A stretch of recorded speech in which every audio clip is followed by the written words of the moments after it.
హల్లెలూయా. అంచే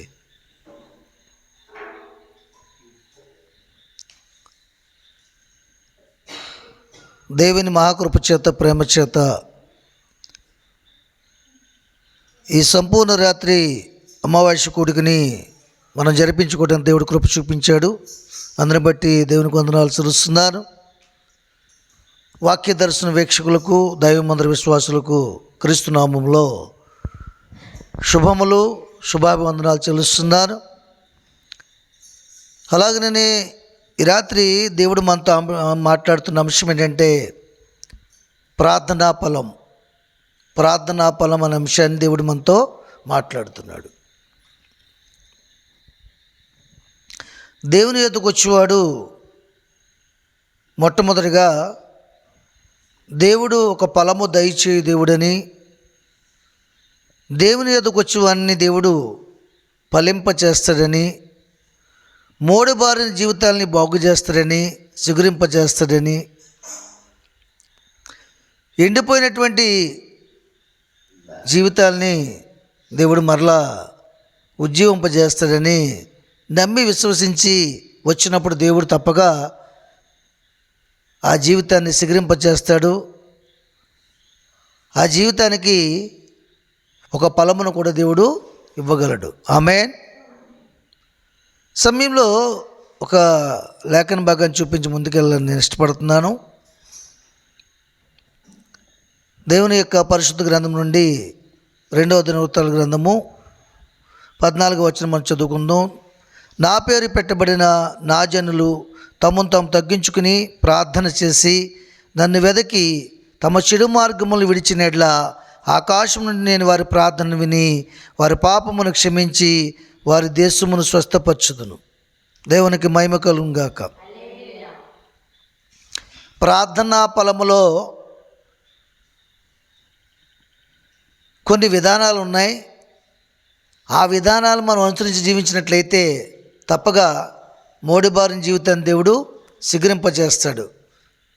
అలాగే ఎండిపోయిన జీవితాన్ని ఉజ్జీవింపజేస్తాడు దేవుడు. తప్పగా ఆ ప్రార్థనకి ఫలము ఇచ్చువాడై ఉన్నాడు. కాబట్టి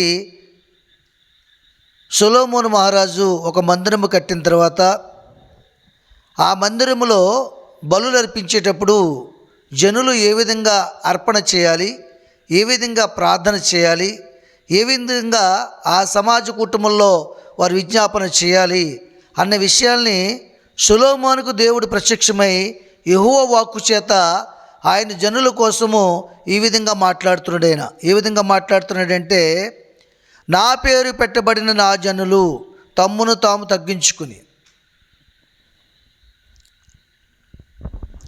నా పేరు పెట్టబడిన నా జనులు తమను తాము తగ్గించుకోవాలట. పరలోక రాజ్యం అనే మహాభాగ్యాన్ని భాగ్యంగా ఎంచుకొనక దాసును కానీ రిక్తుని కానీ మానవ రూపాన్ని దాల్చుకుని మన వంటి ఒక సహోదరుని వలె మన మధ్యకు వచ్చి ఆయన ఎంతగానో తగ్గించుకుని మన పాపములు ఆయన మీద వేసుకుని సులువు మరణం పొంది పునరుత్థానం లేచి ఆరోహణమై సజీవుడయ్యాడు కనుక భూమి మీదనే కానీ భూమి కింద నీళ్ళ ఎందనే కానీ ఆకాశం అందే కానీ పరమాకాశంలో కానీ ఆయన కంటే ఉన్నతమైన నామం మరొకటి లేదు. అంతగా ఆయన హెచ్చింపబడ్డాడు. ఆమేన్. అందుకని నేను చెప్తున్నాను, నా పేరు పెట్టబడిన ఆ జనులు తమను తాము తగ్గించుకోవాలి. దావీదు మందిరం విషయంలో వేల మనుగులు, లక్షల మనుగులు బంగారం వెండి సమకూర్చి సిద్ధపరిచినప్పుడు కూడా ఇదంతయు నీదే, నాదేమీ కూడా లేదు, ఇదంతా నీవిచ్చిందే ప్రభు, అందులో కొంత ఇస్తున్నానని ఎంతగానో తగ్గించుకుని కృతజ్ఞతార్పణలు చెల్లించాడు. కనుక తన వంశపార్యము కూడా దేవుని సింహాసనం మీద కూర్చున్నట్టుకు యోగ్యతను దేవుడు కలగజేస్తాడు. ఆమేన్. కనుక నా పేరు పెట్టబడిన నా జనులు తమను తాము తగ్గించుకుని, అంటే క్రైస్తవులైన వారు నిరుపేదలుగా ఉన్నప్పుడు, పేద స్థితిలో ఉన్నప్పుడు, సమస్యలో ఉన్నప్పుడు, ఆ సమస్య నుంచి దేవుడు లేవనెత్తినప్పుడు, లేవనెత్తడమే కాకుండా ఆ సమస్యని మరెన్నడూ కూడా రాకుండా అనేక సమస్యలను పరిష్కరించే స్తోమతని కలుగజేసినప్పుడు నిన్ను నువ్వు తగ్గించుకుని ప్రార్థన చేయాలని దేవుడు జ్ఞాపకం చేస్తున్నాడు. నా పేరు పెట్టబడిన నా జనులు తమను తాము తగ్గించుకుని ప్రార్థన చేసి నన్ను వెదకి ప్రార్థన చేసిన తర్వాత ఏం చేయాలి? ఆయనను వెతకాలి. అదే ప్రార్థన చేసిన తర్వాత ఆ ప్రార్థన నెరవేరలేదని, ఆ ప్రార్థనకు ప్రతిఫలం రాలేదని, ఆ ప్రార్థనకు జవాబు రాలేదని, ఆ ప్రార్థనకు ఉత్తరము రాలేదని మనము వెతకడం మానేయకూడదు. నిత్యము వెతకాలి, అనుక్షణం వెతకాలి. వెతికినప్పుడు తప్పక నీకు దొరుకుతుందని దేవుడు జ్ఞాపకం చేస్తున్నాడు. చాలామంది ప్రార్థన చేస్తారు కానీ వెతకరు. ఎందుకు వెతకరంటే ఆలస్యం జరుగుతుంది కొలది విశ్వాసం వీగిపోతుంటుంది, విశ్వాసం కాత కోల్పోతుంటారండి. కాబట్టి దేవుడు ఏం జ్ఞాపకం చేస్తుందంటే ప్రార్థన చేయనప్పుడంట ఆ వెంటనే దాన్ని పొందుకున్నామని నమ్మి విశ్వసించి ప్రార్థన చేయాలని చెప్తున్నాడు. దేవుడు ఎందుకు ప్రార్థనకి వెంటనే జవాబు ఇవ్వడంటే, ఎందుకు ఉత్తరం ఇవ్వడంటే మనకిక్కడ 4-5 క్వాలిటీలు చెప్తున్నాడు. మొట్టమొదటిగా నిన్ను నువ్వు తగ్గించుకుని ప్రార్థన చేయమంటున్నాడు. రెండోది ఏం చెప్తున్నాడు? వెతకమని చెప్తున్నాడు, వెతకమని చెప్తున్నాడండి. అంతేకాకుండా చెడు మార్గంను విడిచిపెట్టేయాలట. వెతికినప్పుడు ఏం చేయాలట? చెడు మార్గాన్ని విడిచిపెట్టాలి. చెడు మార్గాల్ని విడిచిపెట్టిన చేపు, మనసులో చెడు ఉన్నంత చేపు, మనసులో చెడుకి స్థానం ఉన్నంత కాలము నువ్వు చేసిన ప్రార్థన దేవుని సంధికి చేరదు. కారణం ఏంటంటే నీకును దేవునికి మధ్య నీ చెడు అనే పాపము, చెడు మనసు, దుష్ట మనసు, దుష్ట హృదయాలోచన అడ్డుగా ఉంటుంది. కాబట్టి నీ ప్రార్థన, నీ మొర దేవుని సంధికి చేరదు. అలాంటప్పుడు నువ్వు నీ హృదయాన్ని వెతుక్కోవాలి. వెతకటం అంటే అది వాక్యమును పెట్టుకుని నీ హృదయంలో నిన్ను వెతుక్కోవాలి. ఏమని? మనస్సాక్షిని ఆలోచన చేయాలి. ఇంకనూ నాలో ఏదైనా పాపము ఉన్నదా? ఎందుకు జవాబు రావట్లేదు? ఎందుకు ఉత్తరం ఇవ్వట్లేదు దేవుడు? నా మొర సరైంది కదా? ఏది ఈ ప్రార్థన అక్కడికి వెళ్ళకుండా అడ్డుతుందని విషయాన్ని నీ మనసులో నువ్వు ఆలోచన చేసుకుని వెతుక్కున్నప్పుడు నీలో ఉన్న పాపం నీకు కనబడుతుంది. కనబడుతుందా? కనబడదా? కనబడుతుంది అండి. నీలో ఉన్న దోషం నీకే కనబడుతుంది. నీ తదుపరి ఎవరికి కనబడుతుంది? దేవునికి కనబడుతుంది. మరి మూడో వ్యక్తి ఎవరికి కనబడుతుంది? నీలో ఉన్న దోషము నీకే కనబడుతుంది, నిన్ను చూస్తున్న దేవునికి కనబడుతుంది. ఎందుకంటే మానవుని యొక్క హృదయాంతరంగము సముద్రపు అగాధ జలముల కంటే లోతైనదట. దాన్ని తెలుసుకున్నట్టుగా మానవుడికి జ్ఞానం చాలదు, కానీ ఆ ఆలోచన ఉన్న మానవునికి మాత్రమే తెలుస్తుంది. ఆ మానవుని సృజించి ఆ హృదయాన్ని ఇచ్చిన దేవునికి తెలుస్తుంది. ఆమేన్. కాబట్టి చెడు మార్గాలను విడిచిపెట్టాలంట. చెడు మార్గాలు ఎవరిని విడిచిన ఎడ్ల ఆకాశం నుండి నేను వారి ప్రార్థన ఆలకిస్తానని చెప్తున్నాడు. చెడు మార్గాలను విడిచిపెట్టకుండా దేవుని మాటకు లోపడకుండా ప్రార్థన చేసిన ఇలా ప్రార్థనకి ప్రతిఫలం పొందుకోలేం. దావీదు కూడా చెడు మార్గంలో ఉండి చెడు చేసి పాపం చేసి ప్రార్థన చేశాడు. బెత్షెబకు పుట్టినటువంటి కుమారుడి నిమిత్తం. విన్నాడా ప్రార్థన? వినలేదు. ఏమండి, హిజ్కియాకి మరణకరమైన రోగం వచ్చింది. ఆ విషయాన్ని యెషయా ప్రవక్త ద్వారా కబురు పంపించాడు. ఇదిగో నీకు మరణకరమైన రోగాన్ని పంపిస్తున్నానని చెప్పేసి అతడు వెంటనే కన్నీరు విడిచి కన్నీటి ప్రార్థన చేసి తను ఎక్కడైతే ఇప్పుడు ఎక్కడైతే గర్వించాడో ఆ విషయాన్ని ఒప్పుకుని యథార్థంగా ఇంతవరకు నీ సందర్భంలో ఎలా జీవించానో నీకు తెలుసు ప్రభు అని గోడ తట్టు ముఖం తిప్పుకుని కన్నీరు కార్చి ప్రార్థన చేసి యథార్థంగా దేవుని సందర్భంలో మొరపెట్టినప్పుడు మరలా ఆయనకి ప్రార్థన విని 15 సంవత్సరాల ఆయుష్కాలాన్ని పెంచాడు. ఆమేన్. ఎందుకంటే మనకు తెలియకుండానే మన హృదయంలో గర్వించడం జరుగుతుంది. మనకు తెలియకుండానే మనకున్న స్థితులను బట్టి అతిశయించడం జరుగుతుంది. అలాంటి అతిశయం కూడా పులిసిన పిండి కొంచెమైనను ఆ పాత్రను అంతటిలో ఉన్నటువంటి పిండి అంతటిని కూడా పాడు చేస్తుందని దేవుని వాక్యం సెలవిస్తుంది. అతిశయిస్తే దేవుని యందు అతిశయించాలి, సంతోషిస్తే ఆయన వాక్యమందే సంతోషించాలి, ఆయన ఆరాధన యందే సంతోషించాలి. కాబట్టి చెడు మార్గాలను విడిచి తమ్మును తాము తగ్గించుకుని వెదకిన ఎడల ఆకాశం నుండి వారి ప్రార్థన నేను విని వారి పాపమును క్షమించి వారి దేశమును స్వస్థపరచుదును. వారి పాపమును క్షమించి వారి దేశమును స్వస్థపరుస్తున్నట్టుంది. దేశం అనగా మనం ఉండే నివాస స్థలము, మన దేహము, మన గృహము. యాక్చువల్గా మనం ఉండే దేశానికి రోగం రాదు, స్వస్థపరచడానికి. మనం ఉండే నివాసస్థలానికి కూడా రోగం రాదు. ఆయన ఉండే నివాసస్థలమైన మనకే రోగం వస్తుంది. ఎందుకు వస్తుందంటే చెడు మార్గాలు విడిచిపెట్టకపోతే. చెడు అంటే ఏదో కాదు, ఎవరిదో దొంగతనం చేయడమో, లేకపోతే అపహరించడమో, మరి పొరుగు వారిని ఆశించడమో, ఏమండి శరీర కోరికల పరంగా పడిపోవడం, ఇవి కాదు. ఇవన్నీ కూడా వదిలిపెడతాం మనం. ఇవన్నిటి చేత పట్టబడితే దేవుని నామానికి అవమానం మనకు అపకీర్తని చెప్పేసి దొంగతనాన్ని చేయడం విడిచిపెడతాం. శరీర సంబంధమైన కోరికలు కూడా చంపుకుంటాం. కానీ హృదయంలో ఆలోచన తీసివేసుకోలేము. ఆమేన్. ఆ ఆలోచన నీకే కనపడుతుంది కానీ దేవునికి కనపడదు, మరి ఎవరికి కనపడదు. పైకి ప్రేమగా మాట్లాడతాం, లోపల పగ ఉంచుకుంటాం. ఎవరైనా తప్పు చేస్తుంటే వారిని బహిరంగంగా గద్దించి వారికి బుద్ధి చెప్పం, మనకెందుకులే అనుకుంటాం. ఇలాంటివన్నీ కూడా దురాలోచనలు, దుష్టాలోచనలు, ఇవన్నీ కూడా ఏంటంట మనలో పాపమును మనకు తెలియకుండానే కలుగు చేసి పాపానికి నివాసస్థలంగా మన హృదయాన్ని స్థిరపరుస్తాయి. ఆమేన్. కాబట్టి ఆయన స్వస్థపరుస్తున్నాడు. వారి ప్రార్థన విని వారి పాపమును క్షమించి వారిని స్వస్థపరుస్తాను. స్వస్థపరచడం అంటే నీ దేవునికి, నీ ఎముకలకు సత్తువా, నీ శరీరమునకు ఆర్జము. ఎప్పుడు వస్తుంది?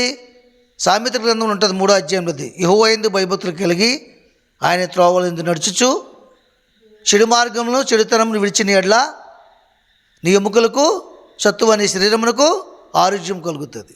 ఆమేన్. కాబట్టి దేవుని సన్నిధానంలో చెడు మార్గము విడిచిపెట్టాలి, దుష్ట మార్గాన్ని విడిచిపెట్టాలి, దేవుని మార్గంలోనే జీవించాలి. నేనే మార్గము, నేనే సత్యము, జీవమునై ఉన్నానని చెప్తుండే ఆయన. అప్పుడటైనా మన ప్రార్థన ఆలకించి మన పాపములు క్షమించి మన దేశమును స్వస్థపరుస్తుడట. పాపం వల్ల వచ్చే జీతము మరణము, దాని నుంచి తప్పించి నిత్య జీవంలోనికి, నిత్యరాజ్యంలో ప్రవేశపెట్టడానికి అర్హులుగా చేస్తాడు దేవుడు. ఆమేన్. అలాంటి ప్రార్థన వారి జీవితంలో కొంతమంది చేస్తున్నారు భక్తులు. వారిని మీకు చూపించాలని ఆశపడుతున్నాను. ఆదికాండము 13వ అధ్యాయం. ఆదికాండం 13వ అధ్యాయము 1 నుంచి 6 వచనాలు చదువుతాను నేనే, వినండి.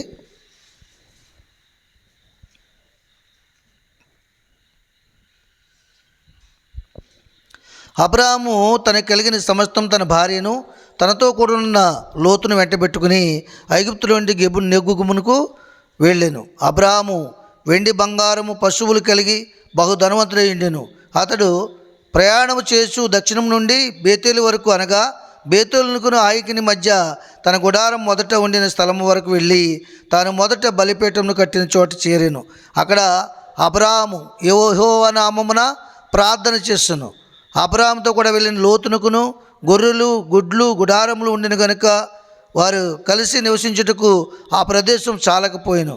ఎందుకనగా వారి ఆస్తి వారు కలిసి నివసించలేనంత విస్తారమై ఉండెను. ఆమేన్. చూసారా, అబ్రాహాము కూడా మరి తను కలిగిందంతటిని కూడా దేవుడు ఆశీర్వదించిన తర్వాత మొట్టమొదటి దేవుడు దర్శించినప్పుడు అక్కడ బలిపీఠాన్ని కట్టాడు. ఆ బలిపీఠాన్ని కట్టిన తర్వాత బయటకు వచ్చాడు. బయటకు వచ్చి ఆశీర్వదింపబడ్డాడు. బహుగా ధనం సంపాదించాడు, మరి గొప్ప ఆస్తి సంపాదించాడు. మరలా ఆ సంపాదన అతన్ని పట్టుకుని ఎక్కడైతే బలిపీఠం కట్టాడో అక్కడికి వెళ్ళి యెహోవా నామములో ప్రార్థన చేశాడు. ఏం చేశాడమ్మా? ప్రార్థన చేశాడు యెహోవా నామములో. ఎప్పుడైతే ప్రార్థన చేశాడో మరి అక్కడ దేవుడు అంటే ఎంత ఆశీర్వదించాడంటే అబ్రాహాముని, తనతో కూడా వెళ్ళిన లోతును కూడా ఆశీర్వదించాడు. తనతో కూడా వెళ్ళాడు, లోతును కూడా ఆశీర్వదించాడు. ఇద్దరి ఆస్తి ఎంత అయిపోయిందంటే అక్కడ వారు ప్రదేశం అంతా చాలట్లేదంట, అంత విస్తారమైన ఆస్తిని సంపాదించారు. గొడ్లను, దాసీలను, గొర్రెలను, మేకలను ఆస్తిని సంపాదించారండి వారు. దీని అంతటి గల కారణం, వీరి అభివృద్ధి కారణం ఏంటంటే ఎక్కడైతే మొట్టమొదటి దేవుడు మాట్లాడి దర్శించాడో అక్కడ బలిపీఠం కట్టాడు, అక్కడ ప్రార్థన చేశాడు. ప్రార్థన చేసిన తర్వాత చాలా సంవత్సరాలు వెతికాడు దేవుణ్ణి. వెతికి తగ్గించుకుని జీవించాడు, కష్టంను అనుభవించాడు. శ్రమలో వచ్చినప్పుడు కూడా దేవుణ్ణి ఎంత మాత్రం కూడా దూషించలేదండి. కాబట్టి అలాగ జీవించాడు కాబట్టి దేవుడు అబ్రాహాముని ఆశీర్వదించాడు. అబ్రాహాంతో పాటు ప్రయాణించి వచ్చి దేవుని మాటకి లోబడినటువంటి అబ్రాహాం కూడా ప్రయాణం చేసిన లోతును కూడా ఆశీర్వదించాడు. ఎంతగా ఆశీర్వదించాడంటే వారి యొక్క ధనము ఆస్తి అంట, వారు ఉన్న ప్రదేశంలో వారి ఇద్దరు ఆస్తి చాలక అక్కడి నుంచి లోతు బయటికి వెళ్ళిపోవడం జరిగింది. ఆమేన్. కాబట్టి దేవుని సందులో మనము చేసే ప్రార్థన బట్టి దేవుడు మన ఎక్కడి నుంచి పిలిచాడు, ఏ రోగం నుంచి విడిపించాడు, ఏ స్థితి నుంచి విడిపించాడు, ఏ సమస్య నుంచి విడిపించాడు, ఏ బాధ నుంచి విడిపించాడు, ఏ స్థితిలో నుంచి విడిపించాడో ఆ స్థితిని ఎల్లప్పుడూ మనం జ్ఞాపకం చేసుకోవాలి. ఇప్పుడు అభివృద్ధి చెందినప్పుడు కూడా ఆ స్థితిని జ్ఞాపకం చేసుకుని ఇప్పుడు అభివృద్ధిని బట్టి, ఇప్పుడు ఆస్తిని బట్టి, ఇప్పుడు అంతస్తుని బట్టి, ఇప్పుడు క్షేమాన్ని బట్టి మరి ఎక్కువగా దేవుని స్తుతించి ఆరాధించి ప్రార్థన చేయాలి, కృతజ్ఞత చెల్లించాలి. అప్పుడట నిన్ను బట్టి నీ పొరుగు అని కూడా దేవుడు ఆశీర్వదిస్తాడు. ఆమేన్. మరొక భక్తుని మీకు చూపించాలని ఆశపడుతున్నాను. చూడండి, అక్కడ ఆదికాండం 26 అధ్యాయము, ఆదికాండము 26 అధ్యాయము 12, 13, 14 వచనాలు చదువుకుందాం. నేను చదువుతాను, వినండి. 12, 13, 14 వచనాలు. ఇస్సాకు ఆ దేశమందున్న వాడై విత్తనము వేసి ఆ సంవత్సరము 100 ఫలము పొందెను. యెహోవా అతన్ని ఆశీర్వదించిన గనుక ఆ మనుష్యుడు గొప్పవాడాయను. అతడు మిక్కిలి గొప్పవాడ వరకు క్రమక్రమంగా అభివృద్ధి పొందుచూ వచ్చాను. అతనికి గొర్రెల ఆస్తియు, గొడ్ల ఆస్తియు, దాసులు, గొప్ప సమూహమును కలిగినందున ఫిలిష్తీయులు అతని యందు అసూయపడిరి. అతని తండ్రి అయిన అబ్రాహాం దినములలో అతని తండ్రి దాసులు తవ్విన బావులన్నిటిని ఫిలిష్తీయులు మన్ను పోసి పూడ్చివేసిరి. ఆమేన్. చూసారా, ఇతను ఎవరు? మొదటగా అబ్రాహామును దేవుడు ఆశీర్వదించాడు. ఎందుకంటే తను తగ్గించుకుని ప్రార్థన చేసుకుని కష్టకాలం ముందు దేవునికి మొరపెడుతూ కష్టంలో కూడా సంతోషించి ఆనందించే మనసు కలిగి దేవుని స్తుతించేవాడిగా ఉన్నాడు కాబట్టి అబ్రాహామును ఆశీర్వదించాడు. దేవుడు అభివృద్ధి చేశాడు.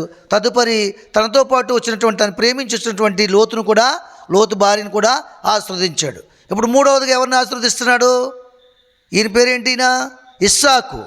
ఆ దేశమందున్నవాడై విత్తనము వేసి ఆ సంవత్సరం 100 ఫలము పొందెను. చూసారా, తర్వాత ఇస్సాకును కూడా దేవుడు ఏం చేశాడు? విత్తనం వేశాడు. దేవుడు దాన్ని 100 ఫలింపచేసాడండి. ఫలము పొందెను. యెహోవా అతన్ని ఆశీర్వదించిన కనుక ఆ మనుషుడు గొప్పవాడాయను. చూసారా, యెహోవా ఆయన్ని ఆశీర్వదించాడు కనుక ఆ మనుషుడు గొప్పవాడయ్యాడటండి. ఈ లోకంలో దేవుడే ఆశీర్వదించాలి మనల్ని. అప్పుడే మనల్ని దేవుడు గొప్ప చేస్తే ఏ నరుడు కూడా మన గొప్పతనాన్ని తీసివేయలేడు. దేవుడు ఆశీర్వదిస్తే ఏ నరుడు కూడా ఆశీర్వాదం మన యొద్ద నుంచి తీసివేయలేడండి. కనుక దేవుని ప్రియమైన జన్మ, ప్రియమైన పిల్లలారా, దేవుని సందులో దేవుని చేత మనం ఆశీర్వదింపబడాలంటే మొట్టమొదటిగా మనం విత్తనము వేయాలి. విత్తనము వేయాలి. విత్తనం అంటే ఏంటి అమ్మా? విత్తనం అంటే ఏంటి? మనకున్న ప్రతి దానిలో కూడా తీసి దేవునికి మొట్టమొదటిగా ఇచ్చేవారుగా ఉండాలి. అప్పుడు నీ పొలమును, నీ దుక్కుటెద్దులను, నీ ఆస్తి అంతటిని, గొర్రెల మేకలను కూడా దేవుడు ఆశీర్వదిస్తాడు. విత్తనం వేసినప్పుడు ఏం చేశాడంటే దేవుడు 100 ఫలం పొందినట్టండి. ఆ సంవత్సరంలో యెహోవా అతన్ని ఆశీర్వదించిన కనుక ఆ మనుష్యుడు గొప్పవాడు అయ్యాడు. దేవుడు ఇస్సాకును ఆశీర్వదించినప్పుడు ఇస్సాకు ఏమయ్యాడు? గొప్పవాడు అయ్యాడండి. దాన్ని బట్టి అక్కడ ఏం జరిగింది? అతడు మిక్కిలి గొప్పవాడగు వరకు క్రమక్రమంగా అభివృద్ధి పొందుచూ వచ్చాను. చూసారా, అతడు మిక్కిలి గొప్పవాడయ్యేంత వరకు కూడా క్రమక్రమంగా అభివృద్ధి అవుతూ వచ్చేటట్టండి. కాబట్టి దేవుని సందులను మన క్రమక్రమంగా అభివృద్ధి చెందాలంటే క్రమమైన విజ్ఞాపన, క్రమమైన భక్తి, క్రమమైన విశ్వాసము, ఇవన్నీ కూడా మనం కలిగి దేవుని సందులో ఆత్మీయంగా అభివృద్ధి చెందినప్పుడు లోకపరంగా కూడా దేవుడు అభివృద్ధి ఇస్తాడు. కాబట్టి ఆ అభివృద్ధిని చూసట మరెవరు? అతనికి గొర్రెల ఆస్తి, గొడ్ల ఆస్తి, దాసులు, గొప్ప సమూహం కలిగినందున ఫిలిష్తీయులు అతని యందు అసూయపడ్డటండి. చూసారా, ఫిలిష్తీయులు ఎవరు? ఇశ్రాయేలుకి విరోధమైన వారు. అవును కదండి, దేవుని ప్రజలకు విరోధులలో వాళ్ళు అసూయపడ్డారట. అసూయపడి ఆ తండ్రి తవ్వించిన బావులన్నీ కూడా అబ్రహాము తవ్వించిన బావులన్నీ కూడా మూసివేస్తారట, మట్టిపోసి. చూసారా? కాబట్టి ఒక క్రైస్తవుడు అభివృద్ధి చెందితే మరి చాలామంది వెనకాల కన్నేసి ఉంచుతారండి. అప్పటి వరకు ఏం మాట్లాడరు. వాడు ఏమన్నా నెమ్మదిగా ఉన్నా, సంతోషంగా ఉన్నా, దేవుడు అతను ఆశీర్వదించినా, అతని పరిస్థితిని మార్చినా, వీడికి ఎక్కడి నుంచి వచ్చేస్తుందో, ఎలా వచ్చేస్తుందో, ఎలా బ్రతికేస్తున్నాడో, ఎలా జీవించేస్తున్నారో, ఈ కుటుంబానికి యజమానుడు లేడు, ఈ కుటుంబానికి కొడుకు సహాయం లేదు, ఎలా బ్రతికేస్తున్నారు, ఎలా చేసేస్తున్నారని చెప్పేసి అనేకులు మరి దేవుని ఎరిగిన వారు మన మీద దృష్టి ఉంచుతారట. ఆమేన్.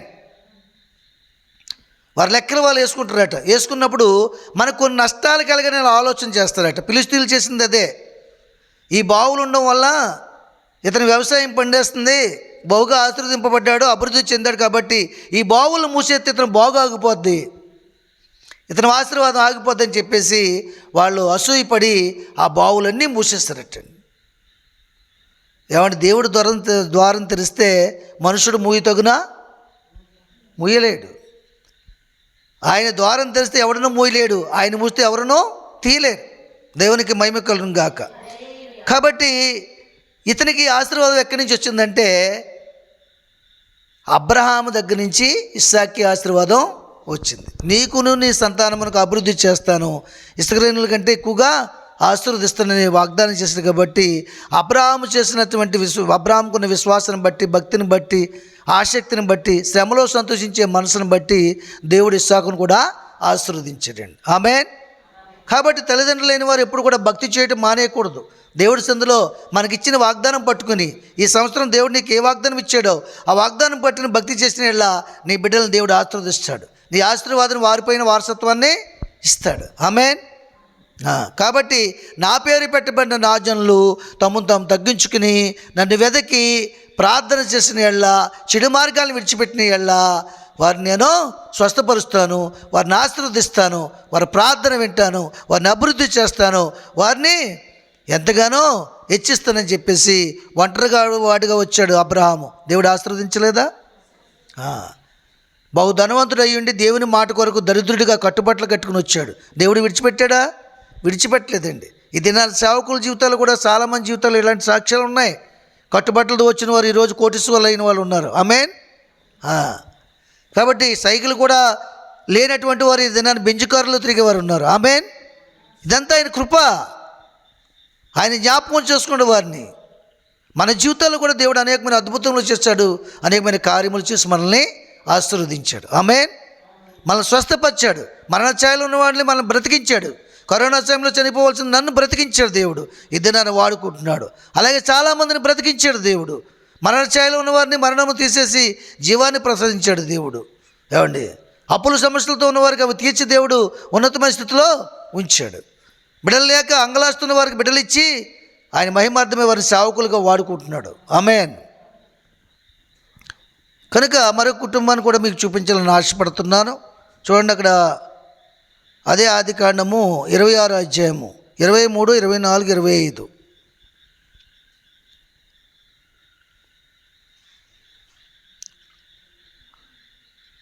అక్కడ నుండి అతడు బెయేర్షెబాకు వెళ్ళెను. ఆ రాత్రి యెహోవా అతను ప్రత్యక్షమై, నేను నీ తండ్రి అయిన అబ్రహాము దేవుడును, నేను నీకు తోడై ఉన్నాను కనుక భయపడకము, నా దాసుడైన అబ్రహామును బట్టి నిన్ను ఆశీర్వదించి నీ సంతానము విస్తరింపజేసేదని చెప్పాను.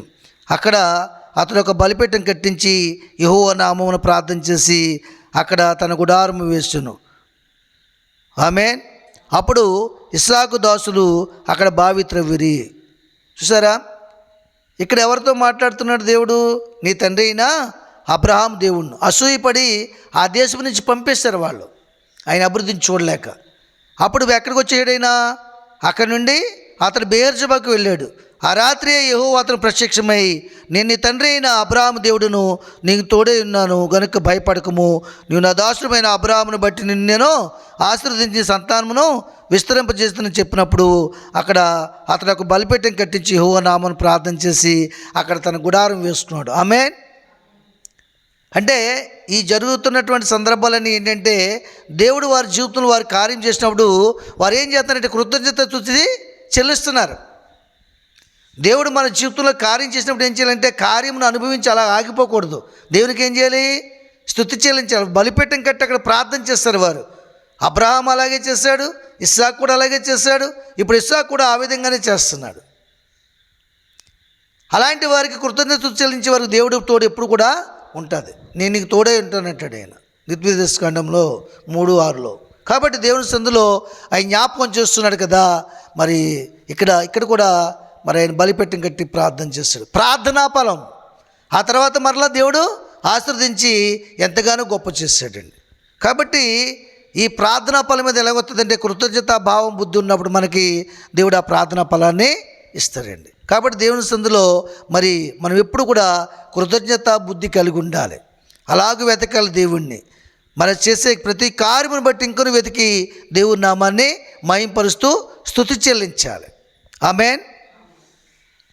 కాబట్టి దేవుని సన్నిధానంలో ఎలాగ చెల్లించాలంటే అప్పులతో ఉన్న మనకి అప్పులు తీర్చడానికి దేవుడు ఏం చేయాలి? ఇంకా ఇక దేవుని కోసమే మన సంపదనంతని కూడా ఉపయోగించాలి. అది కృతజ్ఞత వచ్చేది. ఆ బలిపెట్టు నువ్వు కట్టుకోవాలి, మనసులో నిబంధన చేసుకోవాలి. ఇప్పుడు బలిపెట్టం అంటే ఏంటి? ప్రార్థన నిబంధన చేసుకోవాలి, నిర్ణయం తీసుకోవాలి. ప్రభువా, నా అప్పులన్నీ తీర్చావు కాబట్టి నా ఆదాయంలో ఇంతవరకు నేను దశంభాగం ఇచ్చాను, ఇప్పుడైతే 50% ఇస్తాను, సగభాగం ఇచ్చేస్తాను ప్రభువారి, సగభాగంతో నేను బ్రతుకుతాను నైనా అని ఒక నిబంధన చేసుకోవాలి. అప్పుడు దేవుడు ఇంకనూ అభివృద్ధి చేద్దాం. అప్పటి వరకు నీకు రోజుకి ఒక 100 రూపాయలు ఇన్కమ్ వస్తే ఆ నిబంధన తర్వాత 300 రూపాయలు ఇన్కమ్ ఇస్తాడు దేవుడు. ఆమేన్, ఆమేన్. కనుక దేవుడు అలాగే ఇచ్చించగల సామర్థ్యము శక్తి కలిగి ఉన్నవాడు. ఏమండి, ఎవరైనా రోగం చేత బారిపడి రోగం చేత చనిపోయే స్థితిలో ఉంటే దేవుడు బాగు చేస్తే మరెన్నడూ పాపం చేయను ప్రభువా, ఈ దేహాన్ని ఆలయంగా మలుచుకుంటాను నాయన, బ్రతికినంత కాలము నాయన దినమునకు 7 మార్లు ప్రార్థన చేసి నీ నామాన్ని స్తుతించి ఆరాధించి ఈ దేహంతో నీ నామాన్ని మహిమపరుస్తానని ఒక బలిపీఠం కట్టుకోవాలి. నీ మనసులో, నీ హృదయంలో ఒక నిర్ణయం తీసుకోవాలి. దేహము దేవుని ఆలయం అని ఒక నిర్ణయం తీసుకోవాలి. నువ్వు నీ సొత్తు కాదు, ఆయన బ్రతికించడు కాబట్టి ఆయన సొత్తుగా జీవించాలని నువ్వు నిబంధన చేసుకోవాలి. ఆమేన్. దేవునికి మహిమ కలుగును గాక. హల్లెలూయా.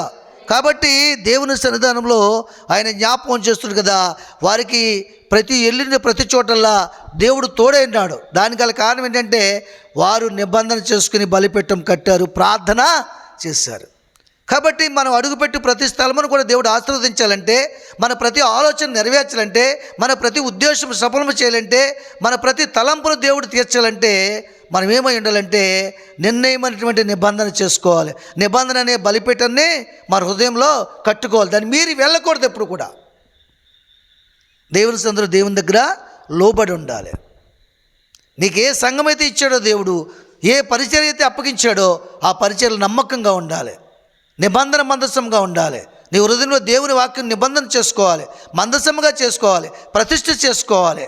అలాగ నువ్వు జీవించినప్పుడు నీ హృదయమునకు ఆనందమును, నీ మనస్సుకు నెమ్మది, నీ ఎముకలకు సత్తువ, నీ శరీరమునకు ఆరోగ్యము దేవుడు కలుగు చేయనుగాక. ఆమేన్, ఆమేన్. మరొక విషయాన్ని కూడా చూపిస్తాను చూడండి. మీకు మొదటి దినవృత్తాలు 16వ అధ్యాయం.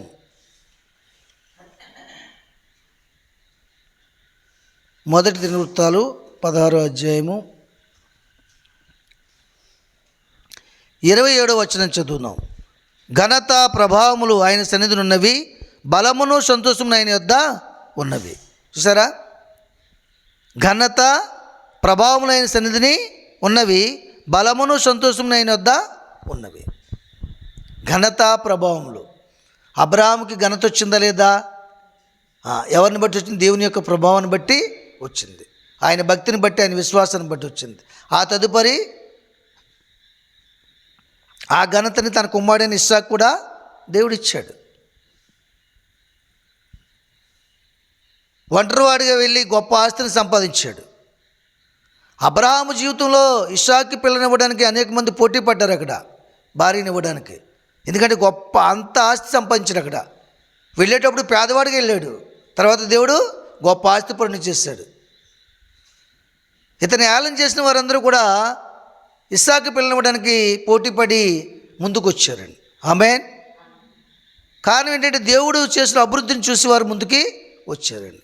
కాబట్టి నువ్వు ఎక్కడైతే శిథిలమైపోయావో అక్కడే నేను దేవుడు లేవనెత్తాలంటే, అక్కడే ఆశీర్వదించాలంటే మొట్టమొదటిగా నువ్వు నిబంధన బలిపీఠం కట్టుకోవాలి నీ మనసులో. ఆమేన్. నిర్ణయం తీసుకోవాలి. ఒకసారి నిర్ణయం తీసుకున్నామంటే మనం చనిపోతేనే ఆ నిర్ణయము దాటాలేమో మనం తప్ప అంతకుముందు దాటకూడదు అది. ఆమేన్. కాబట్టి అలాగ మనం జీవించిన దేవుడు తప్పక ఘనత ప్రభావం ఆయన సందులో ఉన్నవి కాబట్టి ఆయన సందులో ప్రార్థన చేసినప్పుడు అవును పొందుకోగలవు. ఆమేన్. కాబట్టి బలమును సంతోషము ఆయన వద్ద ఉంది. బలమును సంతోషము ఆయన వద్ద ఉందటండి. బలమును సంతోషము ఆయన వద్ద ఉంది. అదండి బలము. బలం అంటే దేవుని యొక్క ప్రభావం. దేవుని వాక్యమే మనల్ని బలపరుస్తుంది. భక్తుడైన దావీదు అంటున్నాడు, నన్ను బలపరచును వాని యందే నేను సమస్తము నేను చేయగలను. పౌలు గారు కూడా మాట చెప్తున్నాను, నన్ను బలపరచును వాని యందే నేను సమస్తమును చేయగలను. బలము నాదని దేవుడు ఒక్క మారు పలికితే 2 మార్లు నాకు వినపడింది అంటున్నాడు దావీదు. ఆమేన్. ఎప్పుడు కూడా ఆయనకున్న సైన్యాన్ని బట్టి రథములను బట్టి ఎప్పుడు కూడా యుద్ధానికి వెళ్ళలేదు దావీదు.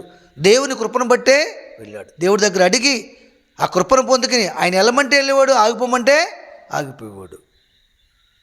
నువ్వు మందిరం కట్టించొద్దు అన్నాడు, మానేసాడా లేదా? సమస్తాన్ని సమకూర్చు కూడా. ఎందుకంటే నీ చేతులు రక్తంతో నింపబడ్డాయి కనుక పవిత్రమైన మందిరం, పరిశుద్ధమైన మందిరం నీ కుమారుడి చేత నేను నిర్మించుకుంటుందని చెప్పాడు. ఆమేన్. కనుక దేవుని సన్నిధిలో నా పేరు పెట్టబడిన నా జనులు తమ్మును తాము తగ్గించుకుని నన్ను వెదకి వారి చెడు మార్గాలను విడిచిపెట్టిన యెడల ఏం చేస్తాడట? వారి ప్రార్థన ఆలకించి వారిని స్వస్థపరుస్తాడు, వారిని ఆశీర్వదిస్తాడు, వారి బంధకముల నుంచి విడిపిస్తాడు, వారికి ఉన్నటువంటి ప్రతి సమస్యను పరిష్కరిస్తాడు. నేను నిన్న నీతో అంటూ మాట్లాడుతూ దేవుడే మనల్ని బలపరిచి నడిపిస్తాడు. ఆమేన్. ఆమేన్.